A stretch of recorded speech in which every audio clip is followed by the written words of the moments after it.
जीवन जीने के एक सुंदर सुंदर तरीके परमात्मा प्रभु महावीर ने हम सबको बताए। छठा अध्ययन शुल्लक निर्ग्रंथीय के नाम से होता है। प्रस्तुत अध्ययन का नाम शुल्लक दिगंबर आमना में एक शुल्लक दीक्षा दी जाती है, जिसे साधु नहीं कहा जा सकता, लेकिन साधु का छोटा रूप शुल्लक दीक्षा कहा जाता है। शुल्लक निर्ग्रंथ ये दो नाम एक साथ जुड़े हुए हैं। निर्ग्रंथ शब्द जैन आगमों का एक महत्वपूर्ण शब्द है। इस शब्द में बहुत गहराई छुपी हुई है। भगवान महावीर के धर्म को बहुत सालों तक निर्ग्रंथ ज्ञात पुत्र के नाम से जाना जाता था। महावीर का परिचय महावीर के नाम से नहीं होता था, निर्ग्रंथ ज्ञात पुत्र इसके नाम से हुआ करता था। भगवान महावीर के परिनिर्वाण के बाद कई शताब्दियों तक भगवान महावीर के संघ और धर्म का नाम भी निर्ग्रंथ था, जैन नहीं था। क्या था? समय समय वक्त वक्त पे हर चीज बदलती है। समय जब जब भी परिवर्तन होता है किसी न किसी चीजों में, तो वक्त रूप हर चीज हर वक्त एक जैसा नहीं होता। वक्त परिवर्तन मांगता है और नाम भी वक्त के अनुसार बदलते हैं। स्थूल और सूक्ष्म दो प्रकार के ग्रंथ का परित्याग करना। ग्रंथ का मतलब होता है ग्रंथि। देखो, ग्रंथि दो प्रकार की होती है। एक ग्रंथि होती है गांठ। गांठ अगर दिल में हो तो जीवन जीना बड़ा मुश्किल हो जाता है। अगर किसी के प्रति एक बार गांठ लग गई, याद रखना, अगर किसी के शरीर में गांठ हो जाती है तो आपको पता है डॉक्टर कहते हैं इसको ऑपरेशन कर दो, क्योंकि कल को जहर की गांठ हो सकती है, ये कल को कैंसर का भाव हो सकता है इसके अंदर, क्या पता क्या, इसलिए गांठ को खत्म कर दो। तो गांठ को निकाल देते। जिस दिल में गांठ हो जाती है, अगर वो दिल वाला व्यक्ति अगर अपनी आत्मा का निरीक्षण नहीं करता है और गांठ बांधे रखता है, गांठ वाला व्यक्ति जहरीला हो जाता है। कैसा? उसके रोए रोए से जहर टपकता है, और जहरीला व्यक्ति जिसके भी सामने जाएगा जहर ही प्रकट करेगा, क्योंकि पहले ही उसके भीतर में इतना ज्यादा जहर भरा पड़ा है। सामने वाला हैरान हो जाएगा कि इतना जहरीला क्यों है, लेकिन इतना रोए रोए में जहर है कि उसकी जहर की आसपास की सारी जो वाइब्रेशन है सामने वाले को भी जहरीला कर देती है। एक जहरीला व्यक्ति अगर एक घर में पैदा हो जाए तो पूरे घर को तबाह कर सकता है। तो भगवान कहते हैं कि गांठ वाला व्यक्ति जिंदगी में कभी सफलता प्राप्त नहीं कर सकता। इसलिए भगवान ने अपने संत का नाम निर्ग्रंथ दिया, कि जिसके पास कोई ग्रंथि नहीं, जो निर्ग्रंथ है, जिस कहीं गांठ नहीं, तो निर्ग्रंथ वाला इंसान जिंदगी में बहुत सफलता प्राप्त करता है। जहां कोई गांठ नहीं, कोई भेदभाव नहीं, एकदम सरलता का भाव। यानी गांठ आई तो ईगो आया, अहंकार आया, और अहंकार आते ही जिंदगी में सब कुछ तबाह हो जाता है। इंसान सोचता होगा कि मेरा कुछ नहीं जा रहा, सामने वाले का जा रहा है। इंसान को यह नहीं पता कि बंधु तू अहंकार करके अपना भविष्य बिगाड़ रहा है।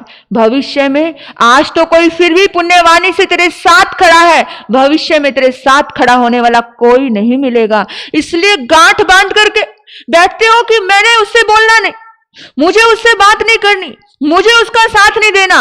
अरे क्या औकात तुम्हारी, तुम किसी का साथ दे दो। ये सोचना कि हम किसी भी काबिल किस लिए बने हैं, कि हमने काबिल बनने के लिए बहुत सुंदर बहुत प्यारे पुण्य अर्जित किए हैं, इसलिए हम काबिल बने हैं।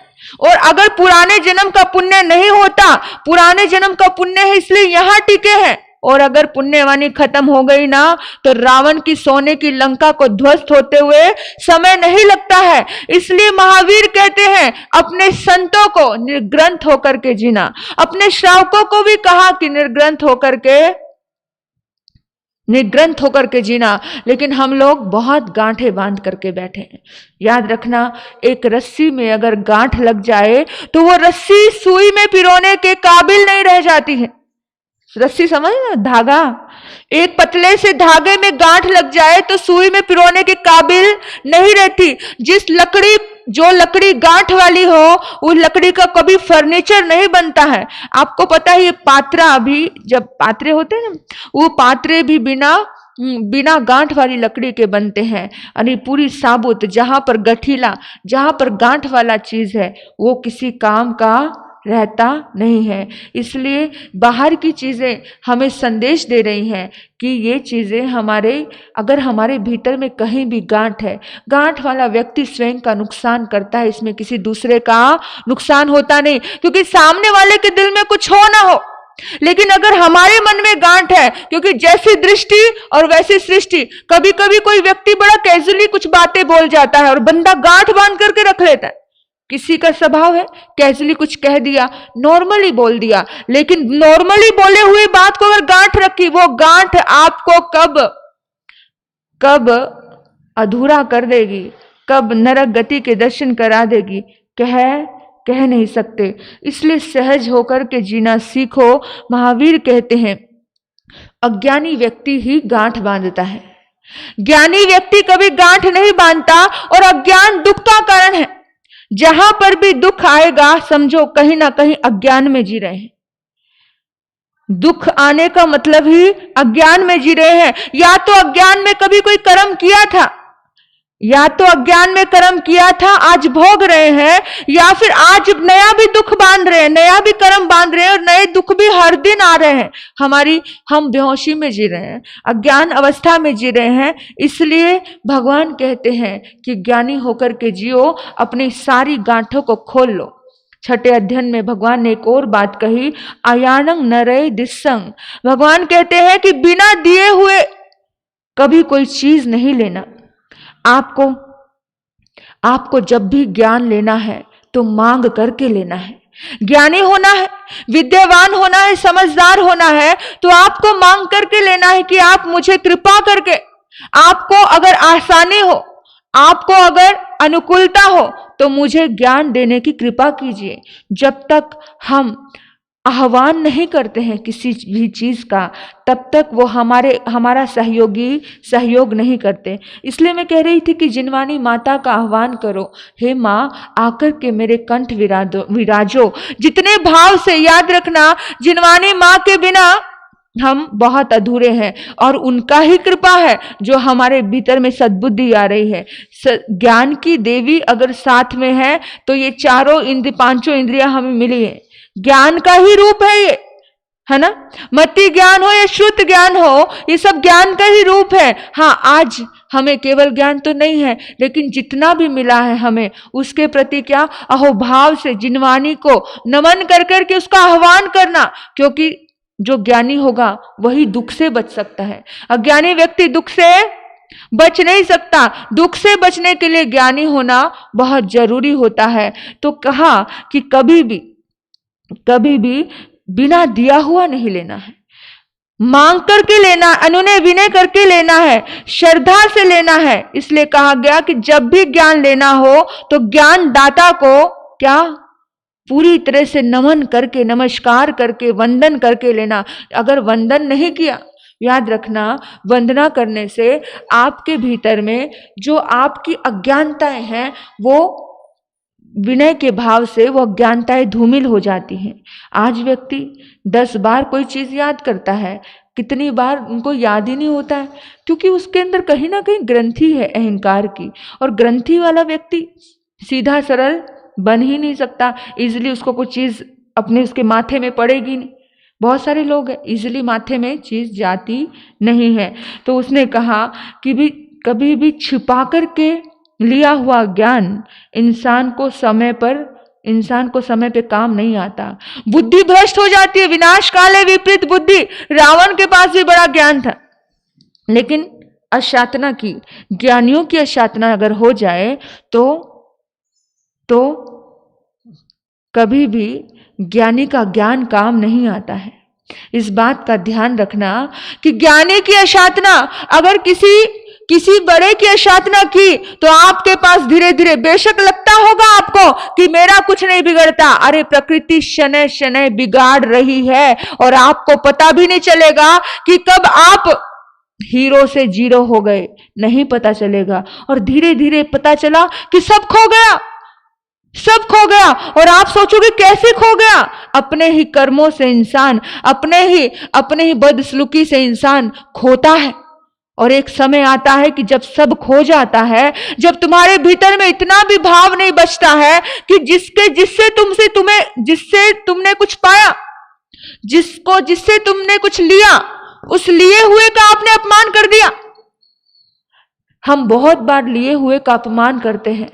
हम भूल जाते हैं कि कभी तो साथ दिया था और आज मैं जो भी कुछ हूं किसी के निमित्त की बदौलत ही तो हूं, लेकिन लिए हुए का अपमान कर लेना और कितनी बार छिपा करके ले लेना, झूठ बोल करके ले लेना, इंसान को जीरो बना देता है। करण ने छिप करके ज्ञान लिया था, अपने आप को छुपा करके ज्ञान लिया था और जिंदगी में कभी भी आगे नहीं बढ़ा। भगवान कहते हैं शुल्लक यानी छोटा, छोटे साधक को पहले पूरी तरह से पक्का होना चाहिए। जो अभी छोटा है, अभी परिपक्व नहीं है, तो उसे परिपक्व साधु को तो भगवान कहते हैं कि अपने आप को पकाना चाहिए। पकाते कैसे? एक मिट्टी जब बहुत ज्यादा पकती है तब वो जाकर के वो क्या बनती है?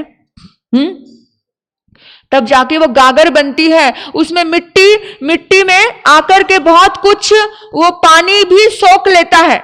मिट्टी का घड़ा पकने के बाद पानी सोख लेता है, सिर का सरताज बनता है, सिर की शोभा बनता है। ऐसे ही मिट्टी उठाकर सिर पे थोड़ी लगा सकते हो, कैसे? तो कभी भी हमेशा पहले अपने आप को पकाओ। अगर आपको आपका अधूरा ज्ञान है, अगर आपके अंदर ईगो है, तो पकाओ उसको कि बार बार अपने ईगो को कम करने के लिए हमेशा आपके हाथ जुड़े होने चाहिए। जो कोई भी आए, भगवान कहते हैं कि कोई भी आए अपने भीतर की ग्रंथियों को दूर करो और ये हाथ, ये नमस्कार पुण्य लगता है। जितनी बार आपके हाथ जुड़ेंगे, जितनी बार आपका नमन का भाव आएगा, आपका पुण्य बढ़ेगा। लेकिन हम हाथ जोड़ के नहीं, हम हाथ बांध करके जीते हैं। कहां पर पुण्य आएगा, कहां सुख का अनुभव होएगा? अज्ञान अवस्था में जीने वाले अज्ञानी अवस्था में ही मर जाएंगे। इसलिए परमात्मा ने बार बार कहा दिनंग भुंजेजा भोयनंग, जो दिया जाए वो ही खाना, जो दिया जाए वही खाना, जो नहीं दिया जाए वो नहीं खाना। छीना झपटी से खाई हुई चीज कोई अन्न का रूप नहीं ले जाती है। छीना झपटी तो उलझन का काम कर देती है। छीना झपटी आपके भीतर को आनंद नहीं देती है। इसलिए परमात्मा कहते हैं कि इंसान को सोच समझ के बड़े भाव से बांट करके खाना, जो दिया वो खाना। आगे एक और सूत्र दिया भगवान ने, स्नेहिंग चैने कुवेचा, लेश मात्र भी संग्रह नहीं करना। क्या? लेश मात्र भी संग्रह नहीं करना। निर्ग्रंथ के लिए कहा। आप भी निर्ग्रंथ बन सकते हो, हम भी निर्ग्रंथ बन सकते हैं। केवल वेश बदलने से या यहां बैठ जाने से कोई निर्ग्रंथ नहीं हो जाता है। तो निर्ग्रंथ को लेश मात्र भी संग्रह नहीं करना। परमात्मा कह रहे हैं कि जिन पक्षी पतंग समादाय, पंछी उन पंखों का संग्रह नहीं करता जो उड़ने के लिए काम में नहीं आते। कितनी बड़ी बात कही है। पंछी उन पंखों का भी संग्रह नहीं करता है। आपको पता है मोर के कितने सुंदर पंख होते हैं, हाँ, लेकिन पक्षी या कोई भी जिस पंखी उनको संग्रह नहीं करता वो छोड़ देता है। मोर अपने आप ही अपने पंखों को छोड़ देता है। कोई भी पक्षी जो उड़ता है उसको पता है कि ये उड़ने में मुझे बोझ लग रहा है, वो अपने आप छोड़ देता है, आसक्ति नहीं रखता। और इंसान कैसा है? इंसान को पता है कि कुछ चीजें उसे बोझ दे रही है, फिर भी रिश्तों का भी बोझ इंसान लाके रखता है। आप पता है कई बार माताएं मेरे पास आती हैं, वो कहती हैं कि भी महाराज साहब जी मैं बहुत डिस्टर्ब हूँ, घर में बहू ऐसी है, सास या बेटा ऐसा है, या कभी कभी बहू कह देती है कि सास ऐसी है। संसार के रिश्ते नातों का जो ये एक सर्कल चल रहा है, हम फिर भी उनको ढोते जा रहे हैं, उस बोझ को हम ढोते जा रहे हैं। हम बड़े प्यार से अलग नहीं होते। अगर आपको बोझ लग रहा है, बड़े प्यार से आजादी दे दीजिए उनको, मत बांध करके रखिए, बिल्कुल बांध करके मत रखिए। आप आजाद हो, आपको जहां जाना है, जिधर जाना है आप जाइए। क्यों बोझ ढो करके रखे? हम बोझ ढो रहे हैं। रिश्तों का बोझ इंसान को उड़ने नहीं देगा, याद रखना। अगर रिश्ते बोझ लगने लग जाए तो इंसान को वो बोझ कभी उड़ने नहीं देता, क्योंकि जैसे ही कोई इंसान बड़े अच्छे मन से वहां पर आएगा, बड़े अच्छे मन से कोई काम करने लगेगा, पर मन में गांठ है, मन में बोझ है, अच्छे मन से आने वाला व्यक्ति भी उस वाइब्रेशन में आकर के सारा नेगेटिव हो जाएगा। जब सामने वाले ने आपको मान ही लिया कि आप गलत हो, तो ठीक है ना, उसकी गलतफहमी उसको कि तुझे लगता है, तो बड़े प्यार से मैं आपको कहना चाहती हूं, उत्तराधन सूत्र में आगे भी ये वर्णन आएगा।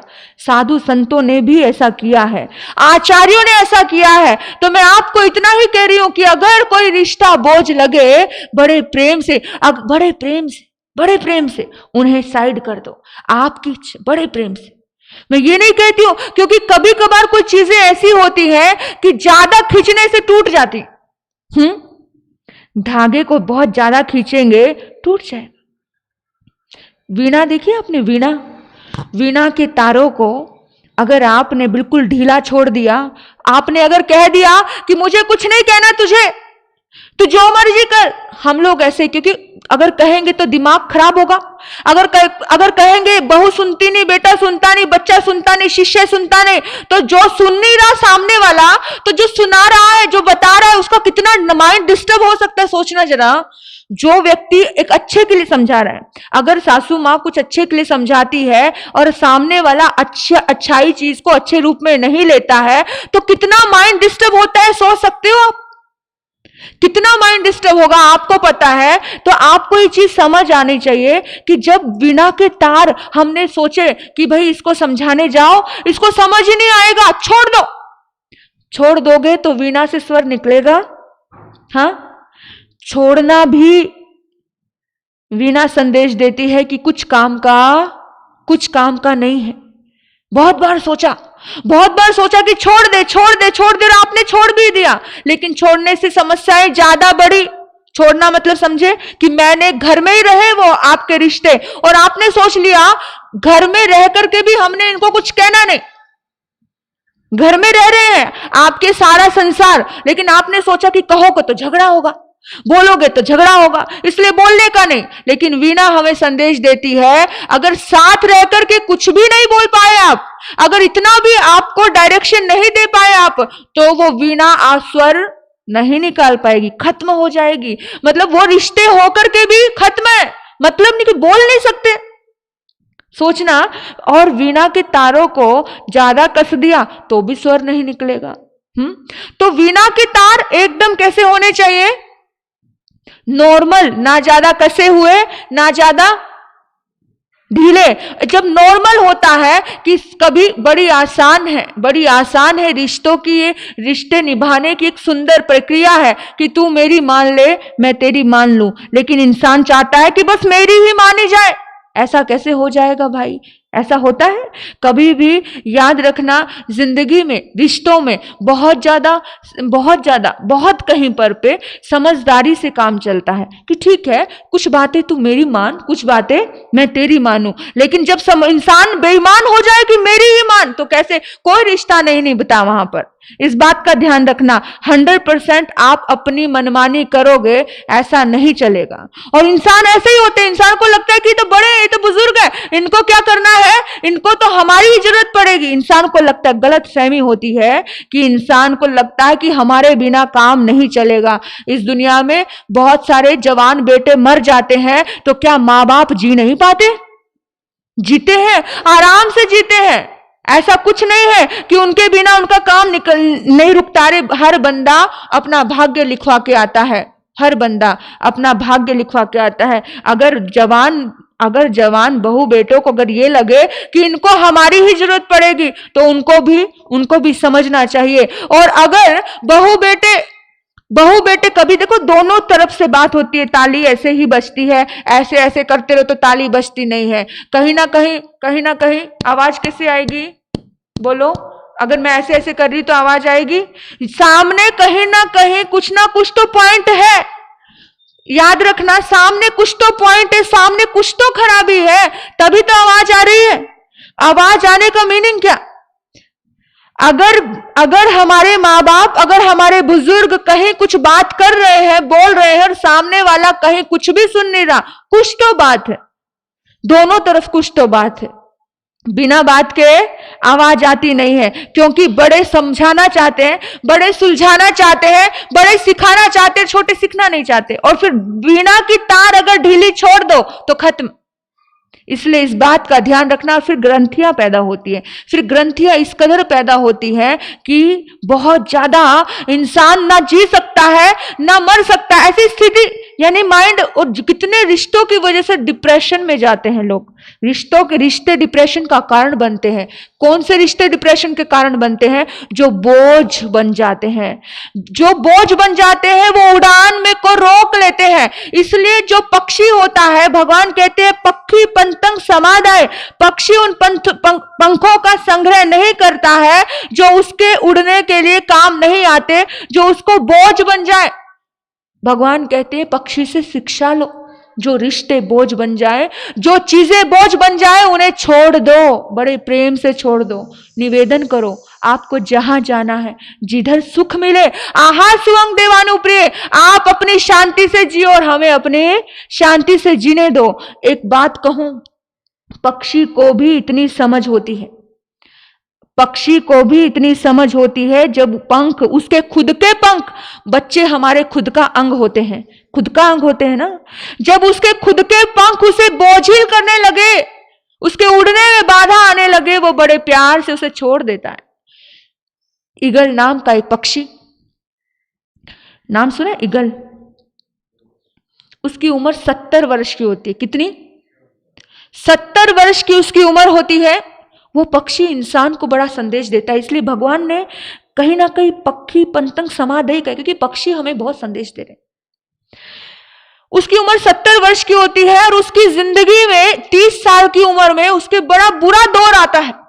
इतना बुरा दौर आता है उसकी जिंदगी का कि उसके नाखून मुड़ जाते हैं, उसके पंख होते हैं वो बहुत बड़े होकर के मुड़ जाते हैं, वो उड़ नहीं पाता। उसकी चोंच भी बड़ी होकर मुड़ जाती। इतनी बुरी स्थिति, 30 साल की जवानी की उम्र होती है उसकी, वो जवानी की उम्र में उसकी जिंदगी में इतना बुरा दौर आता है कि वो कुछ भी नहीं कर पाता, क्योंकि शिकार करने के लिए पंजे चाहिए, मुंह चाहिए, पंख, उड़ान चाहिए, वो भूखा मरने लग जाता है। उसकी हालत इतनी खराब हो जाती है।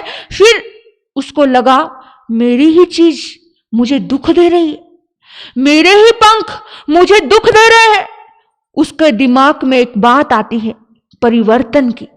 याद रखना, परिवर्तन नहीं करोगे तो जिंदगी में गधा मजदूरी करते रहना, कुछ जिंदगी को जी नहीं पाओगे। एक जीवन मिला है, उसे आराम से जियो भाई, एक जीवन मिला है, बड़े प्यार से जियो। मत परवाह करो कि लोग क्या कहेंगे। दुनिया की तो आदत ही है, तुम चलोगे तो भी दुनिया भौंकेगी, तुम आराम से बैठोगे तो भी उसको भौंकना ही है। दुनिया की आदत है, क्योंकि वो दूसरे के घर में बहुत झांकता है, अपने घर में नहीं झांकता है, दूसरे के जीवन में। क्योंकि वो कहते हैं ना, अपने दुख से तू नहीं इतना दुखी, अपने दुख से तू नहीं इतना दुखी, दूसरों का सुख ना देखा जा रहा, दूसरों का सुख ना देखा जा रहा।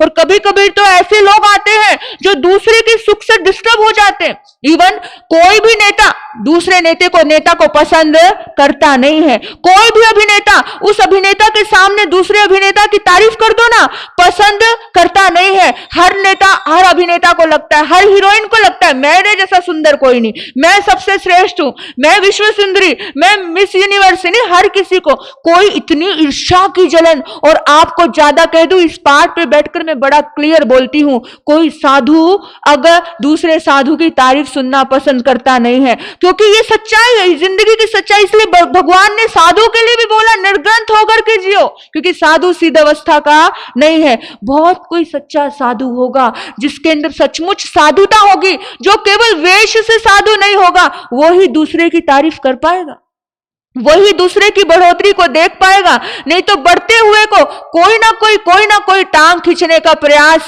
जरूर करता है। किसी को पसंद नहीं है, कोई भाई भाई को बढ़ता हुआ देखना पसंद नहीं करता। ये संसार ऐसा ही है। इसलिए भगवान बार बार कह रहे हैं कि जो चीज आपको बोझ लगे उसे छोड़ने की ताकत आपके पास होनी चाहिए। ईगल पक्षी के मन में भाव जागा। ईगल पक्षी सोचता है कि क्या करूं, और एकदम से इसके दिमाग में आया परिवर्तन, कुछ बदलाव चाहिए। ईगल पक्षी घसीटते एक पहाड़ पे जाता है। वहां खुरदरे पहाड़ पे जाता है।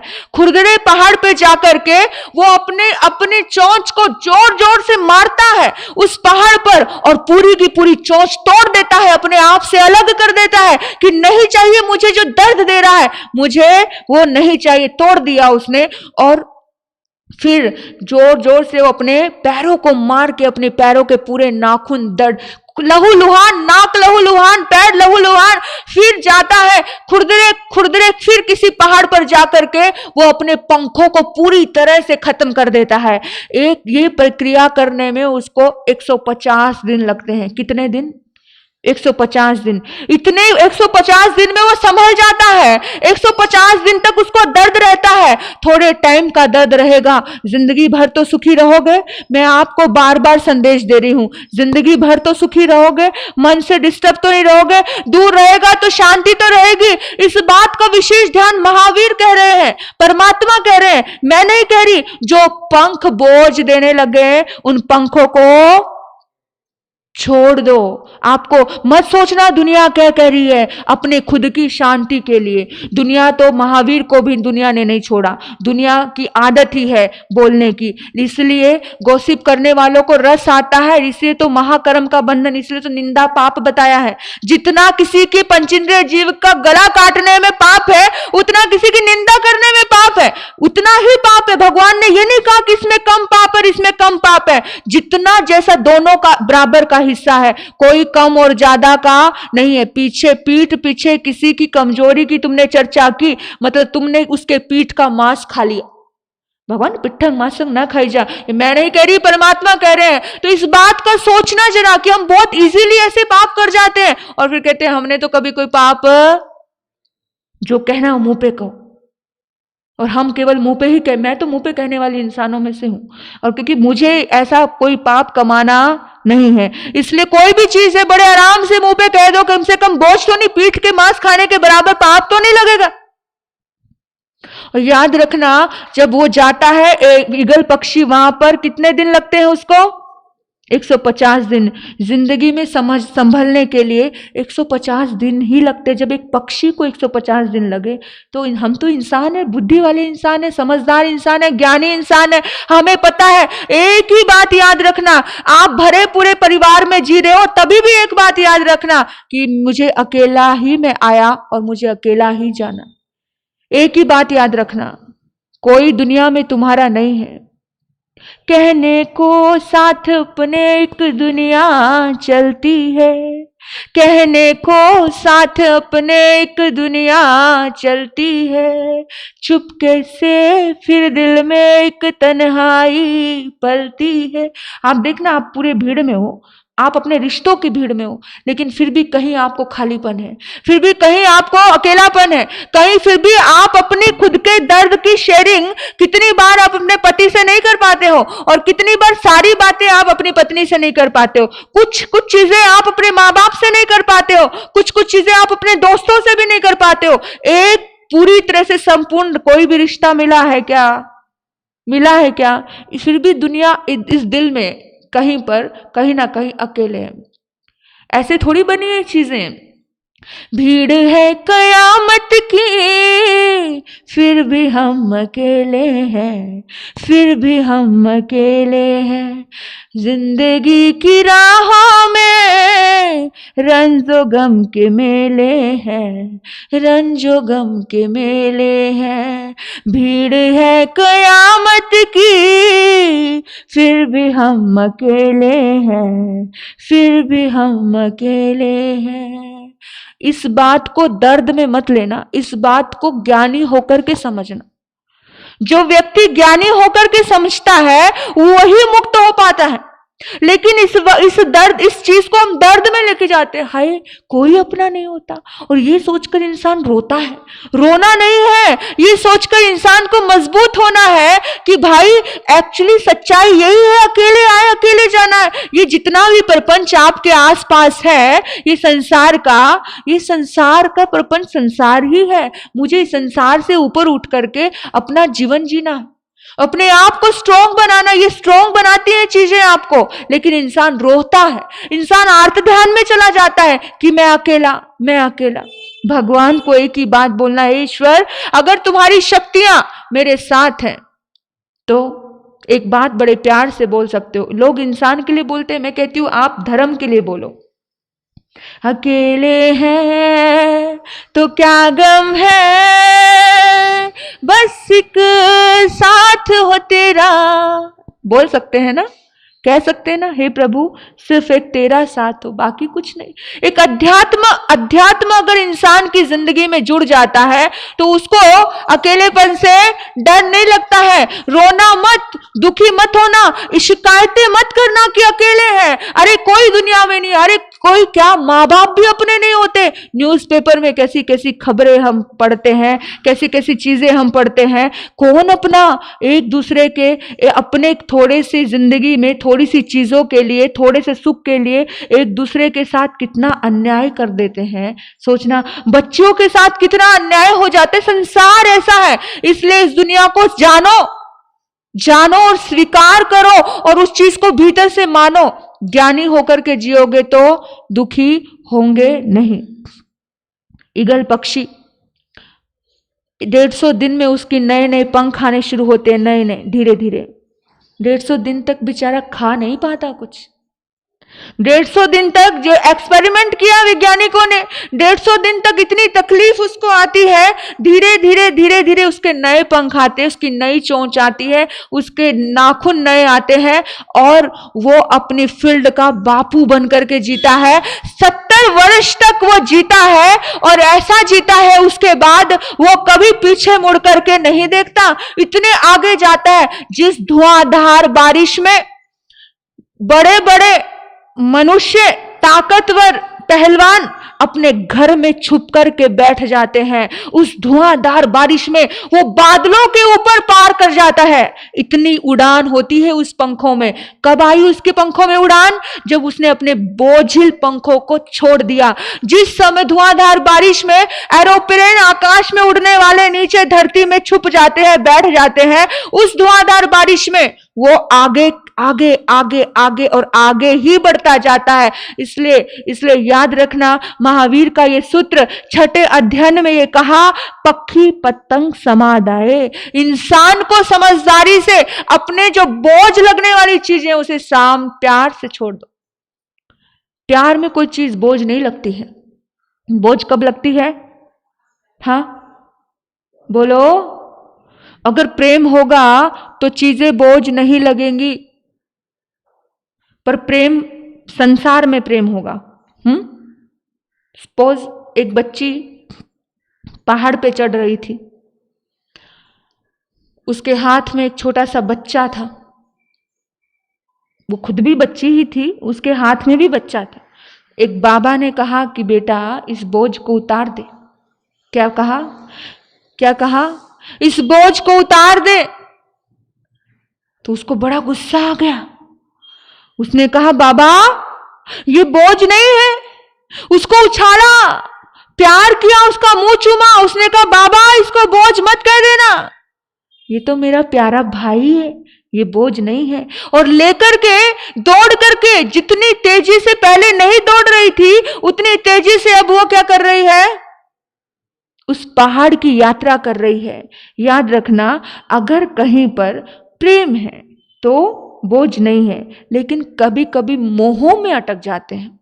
मोह दुखदाई होता है, मोह बहुत दुखदाई होता है। कितने मोह में आप घर में रहते हो, घर में कितना बोझ पड़ा है आपको नहीं पता। दिवाली की सफाई करोगे, दिवाली आएगा, इतना कचरा होगा जो आपके घर पे बोझ है, लेकिन वो कचरा भी छोड़ने का मन नहीं करता है। ये चीज भगवान ने हर दृष्टि से कही है, रिश्तों की दृष्टि से, घर के कचरे की दृष्टि से, संसार के हर और चीजों के। वो पड़ा हुआ चीज क्यों बोझ नहीं दे रहा है? मोह है। मोह इंसान को भटकाता है, मोह इंसान को रुला रहा है, अज्ञान अवस्था में जी रहा है ना व्यक्ति। दोनों ही चीज याद रखना, नफरत हो या मोहब्बत आसान नहीं होती।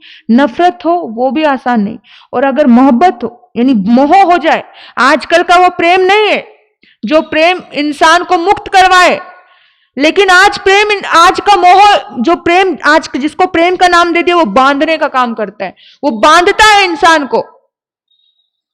बांधने वाला कभी ना मुक्ति दिलाता है ना मुक्त होता है।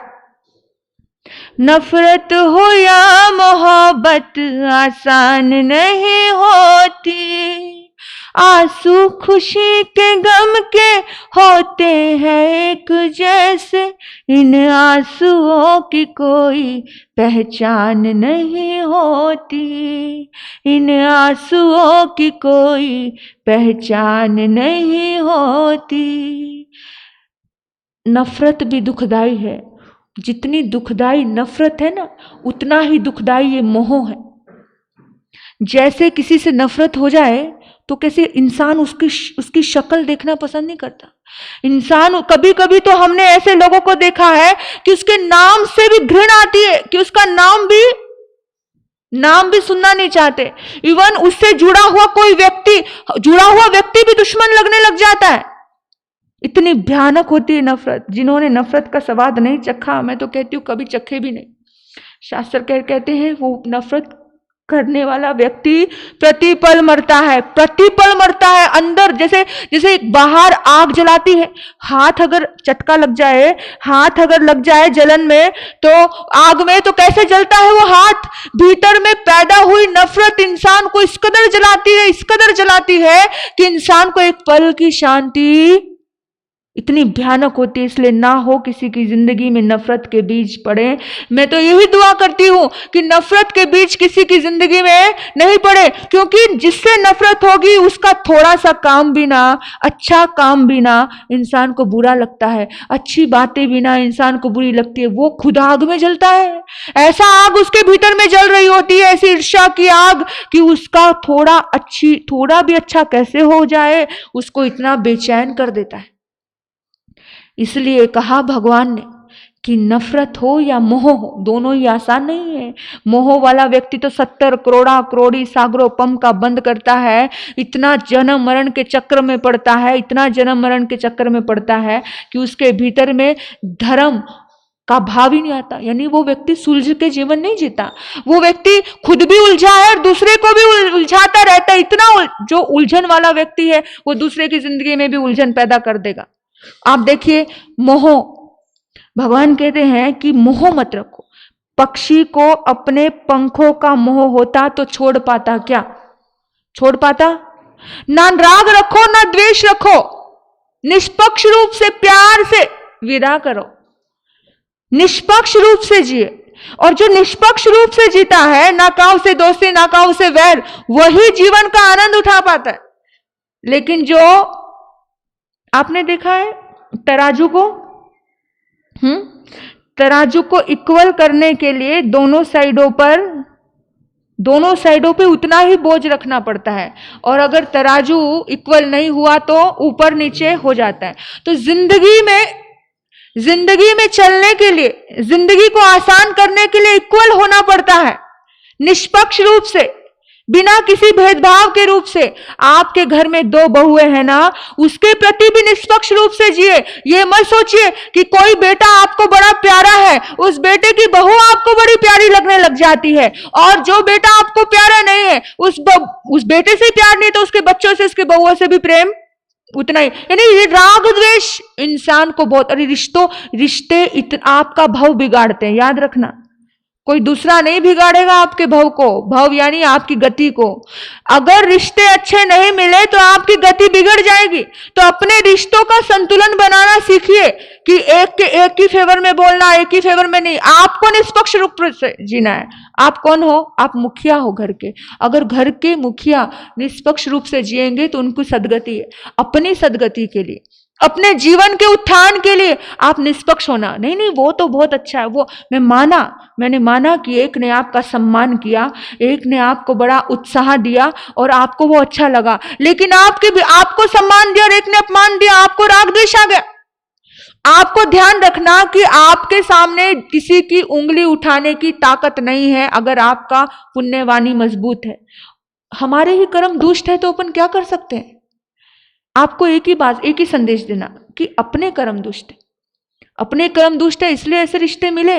तो निष्पक्ष होकर के जीना सीखो। निष्पक्ष ऐसे जियोगे तो जिंदगी को जीने में बोझ लगने लगेगा, जीवन बहुत बोझिल हो जाएगा, और बोझिल जीवन कहीं पर भी उड़ान नहीं भर सकता। इसलिए परमात्मा कहते हैं कि जो भी आपके आसपास कचरा हो उसे साइड कर दो, प्यार से साइड कर दो।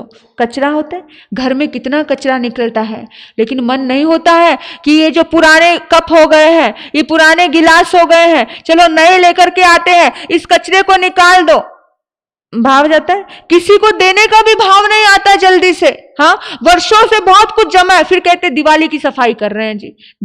इतने दिन ऐसा क्या कचरा है घर में जो दिवाली की हर दिन सफाई करनी पड़ रही है? हाँ, ऐसा ही हो रहा है ना।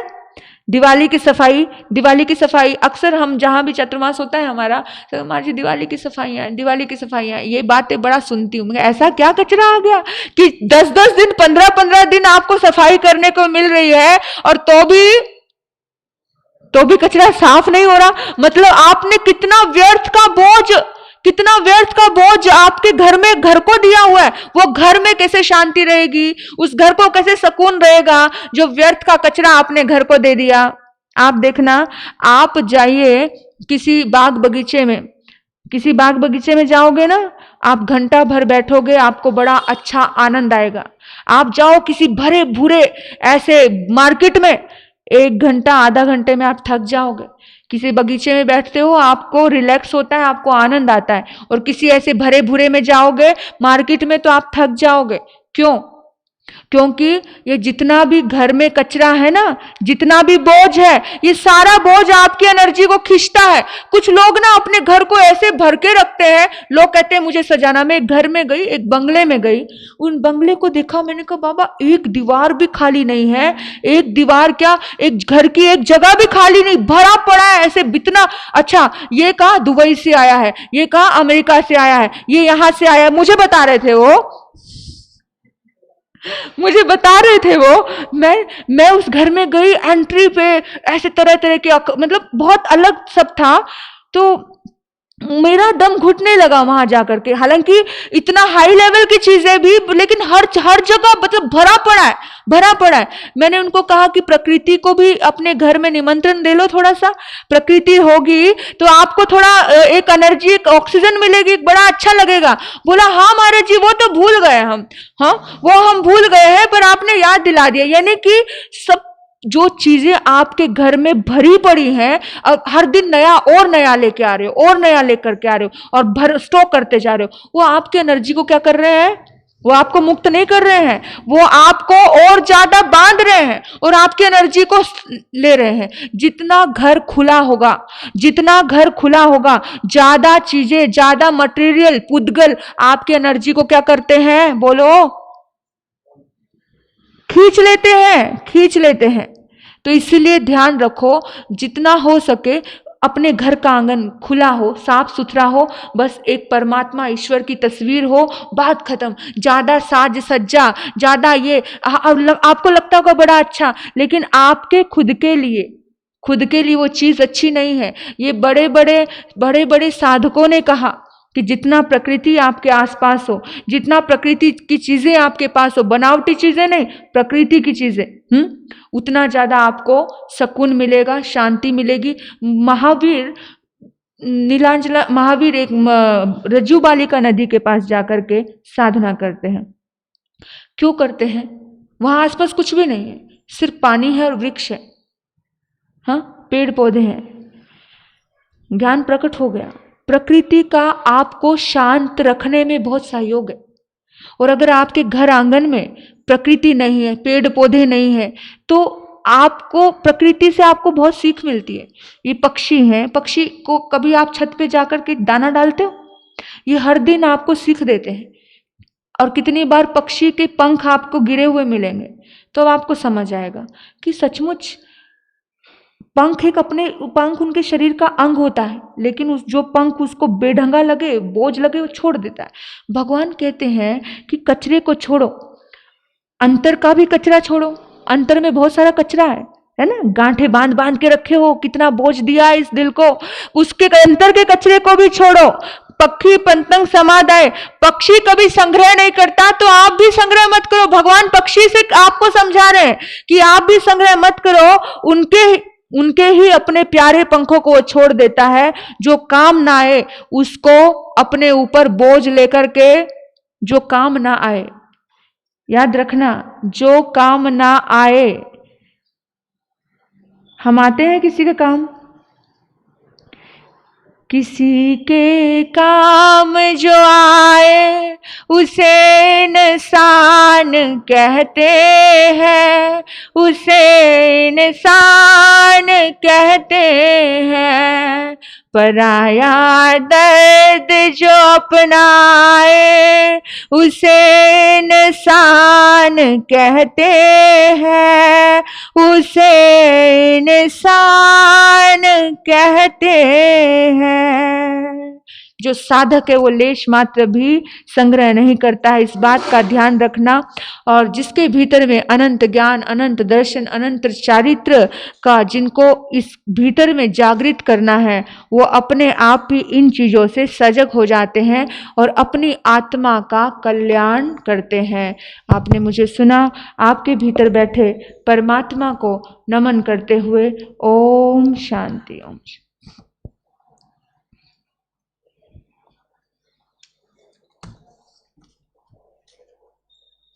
आज का जाप ललिता जी सोरड़िया और छाजर जी, आज का इम्बिल उज्ज्वला जी बडेरा, कल का इम्बिल जवाहर लाल जी मुथा, इनका है। बहुत बहुत धन्यवाद है आपका। भगवान महावीर चरणों में कोटि वंदन। यहाँ पर जी महासदी जी, जागृति जी महाराज साहब तथा वत्सला जी महाराज साहब, इनके चरणों से कोटि वंदन। आज की प्रभावना सुनील जी बंसाई, इनके तरफ से आज के लकी ड्रॉ के लाभार्थी पद्माबाई बंसीलाल जी बोरा, और कल के लाभार्थी है गुलाबे मुत्था। तर पद्माबाई बंसीलाल बोरा जिनकी है वो आगे आ जाओ, तो उनके हाथ से ही लकी ड्रॉ एक देंगे हमारा सब। हाँ, उनको उनके हाथ से दिलवा दीजिए। हाँ, आ जाइए पद्मा जी। हाँ, इकडे या कोठारी जी मारा सब कर द्या, ते मारा सब कर द्या। हाँ, उनके हाथ से निकाल दो, जो दे रहे हैं। हाँ, उनके हाथ से देंगे। कितने निकालने हैं? 11। हाँ, श्री मीना पोखरना, बोरा याद नहीं होगा। मीना पोखरना जी, मीना जी पोखरना का। श्रीमान बाई जी पिंपले सौदागर, श्रीमान बहाई जी, श्रीमान बलाई जी आ गया हो, बलाई जी पिंपले सौदागर से आए। हमारी प्रिंसिपल साहिबा। त्योड़े भाभी। देखो, ये बात चीज की नहीं होती है, बात लक्की होने की होती है। तो लक्की तो हो ही आप हर बार में, शोभा नहार। अरे वाह, नारजी यमुनानगर मग यमुनानगर जोर आहे आज सब क्या आनंद बात है? आनंदी आनंद आहे. क्या बात है, बहुत अच्छा है. हाँ, जवाहरलाल जी मुत्था. अरे क्या लकी है यार. आप ज्यादा ही लकी हो. हाँ? श्रीमान लकी है. बंसीलाल जी बोरा. बंसीलाल जी बोरा. अरे वाह, उनका ही लकी. बोरा उनकी प्रोमो है आज. शोभाचंद संचेती. शोभाजी संचेती.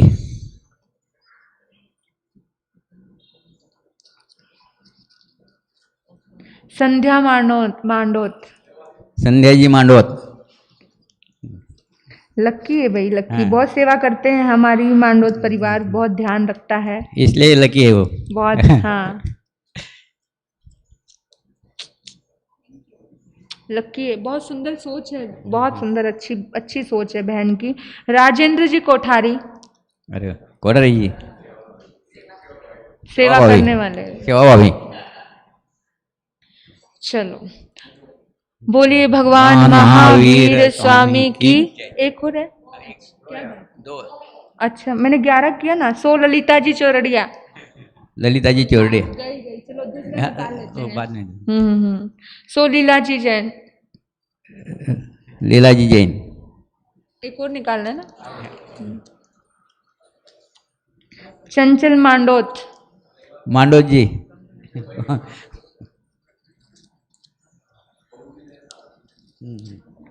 बहू सासू जिंदाबाद. आज मांडोत जी लकी है. हाँ. चलो, बहुत अच्छा है. पचकान. पचकान. आज के पचखान, आज के काशने, एक टाइम भोजन का पचखान. दिव्यंग प्यारंग असनंग पारंग खैम सामनाथ ठाकुर से सगम हत्यागन से समातंग त्याग बुशरे बुशरे. चातुर्मास प्रारंभ से बहन काशने कर रही है. और आप सोचिए, एक बार बीच में बीमार हो गए तो भी मेरे पास आए, बोला कि इकाशना नहीं छूटना चाहिए. डॉक्टर ने कहा दवाई लेनी है पर इकाशना नहीं छूटना चाहिए, ऐसा करो. फिर भी पेट में इतना दर्द था, इतना सब था, लेकिन फिर भी इन्होंने अपने इकाशने लगभग जारी रखे हैं. तो इनकी तपस्या के लिए हम बहुत बहुत इनको धन्यवाद करते हैं. और आज के आइमिल, आज हमारे मीराबाई जी लुनिया, उनका तो लगातार आइम्बिल तब चल ही रहा है. उनको हम बहुत बहुत धन्यवाद कहते हैं. और कोई पचखान आज का? हाँ, उपवास पोर्सी पचखान त्याग बोशरे बोशरे. और कोई पचखान? आज का सामूहिक पचखान. सामूहिक पचखान दे दूं? घर में जो कचरा लगे, जो बोझ लगे, उसे निकाल करके दूसरे को दे देना. हाँ, दे दोगे? जो आप कहो महाराज हमें तो बोझ नहीं लगता है. आज हाँ, तो जो बोझ लगे, कभी रिश्ते बोझ लगे तो निकाल. मारा सब नहीं. मन का कचरा निकाल दो पहला. मन का कचरा बोला है. उनको समझाने का प्रयास. एक्चुअली देखो, जो सही है, जो हकीकत है, वो बोलना मेरा धर्म है, इसलिए मैं बोल देती हूँ. बुरा मानना मत, और बुरा लगे तो क्षमा याचना. क्योंकि हमारा और आपका क्या है ना, रिश्ता, कनेक्शन इस पार्ट पे बैठ के बहुत गहरा हो जाता है, और जो सच होता है वो निकल जाता है. तो इसीलिए तो बहुत जगह जगह, क्योंकि हम तो घाट घाट का पानी पीते हैं, हर घर की कहानी जानते हैं, इसलिए बता रही हूँ. तो बुरा मत मानना. आपको जो चीज़ बोझ लगे, कचरा, यानी भीतर में, मन में भी बहुत कचरा होता है, आज 10 मिनट उसका निरीक्षण कर लेना. मन का कचरा और बाहर का कचरा, हाँ, निरीक्षण करके उसको निकाल देना. एक करण एक योग से, गुरु महाराज की आगे से, मन की धारणा उपरांत त्याग बोशरे बोशरे. नियम लेने वालों को बोलिए भगवान महावीर स्वामी की. आज का मंगल पाठ. चैता भारंगवासं चक्रवर्ती हेडियो संति संति करे लय पत्तो गए मनुत्रंग. रिहंत परमात्मा स्वास्थ्य लाभ बना रहे, सुख शांति बढ़ती रहे, हर अच्छे कार्य में सफलता प्राप्त हो. इन्हीं सद्भाव से चितारी मंगलम, अध्यंता मंगलम, सिद्धा मंगलम, साहू मंगलम, केवलीप नत्तो धम्म मंगलम. चितारी लोगुत्तमा, अध्यंता लोगुत्तमा, सिद्धा लोगुत्तमा, साहू लोगुत्तमा, केवलीप नत्तो धम्मो लोगुत्तमा. चितारी शरणं पवज्जामि, अध्यन्ते शरणं पवज्जामि, सिद्धे शरणं पवज्जामि, पवज्जामि, साहू शरणं पवज्जामि, केवली प्रणतो धमो शरणं पवज्जामि।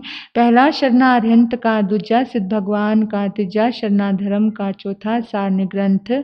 ये चार शरण दुख हरण जगत में, और न शरणा कोई होगा। जो भव प्राणी करे आराधन, उसका अजर अमर पद होगा, उसका सदा ही मंगल होगा।